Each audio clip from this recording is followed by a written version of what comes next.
మూడిని మార్గము వాని దృష్టికి సరి అయినది. వాళ్ళు ఎలా ఉంటాడు, మూడులు ఎలా ఉంటారంటే వాళ్ళంతా నేను చేసేది కరెక్ట్ అంటారు వాళ్ళు. అంతే. 100 మంది వచ్చి తప్పు చెప్పినా లేదు నేను కరెక్ట్ అంటారు. అది మూడుల మార్గం అని మహాజ్ఞాని చెప్పాడు. కాబట్టి ఎవరైనా బుద్ధి చెప్పినప్పుడు వినకుండా ఉంటే అది వాళ్ళు మూడుల మార్గంలో ఉన్నారని అర్థం. కాబట్టి అలాంటి వాళ్ళతో మనం సహవాసం కూడా చేయకూడదు. మూర్ఖులతో సహవాసం చేసిన వాడు చెడిపోవుననింది బైబిల్లో. అది ఆయన మళ్ళా మహాజ్ఞాని రాశాడు. కాబట్టి ఎవరైతే బైబిల్కు పక్కన పెట్టి నేను అనుకుంటున్నది సరి అయింది అనుకుంటారో వాళ్ళు మూర్ఖురాలు. అయితే వాళ్ళ పరిస్థితి ఏంటి అంటే అది కూడా మళ్ళీ ఆయన రాస్తాడు.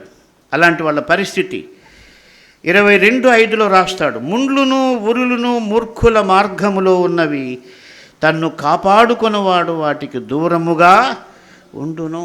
కాబట్టి ఈ విధంగా దేవుని వాక్యాన్ని పక్కన పెట్టి నేను అనుకున్నదే సరైంది అని ముందుకెళ్తే ఏమవుతాయంట, ముండ్లు ఊరులు ఉంటాయి.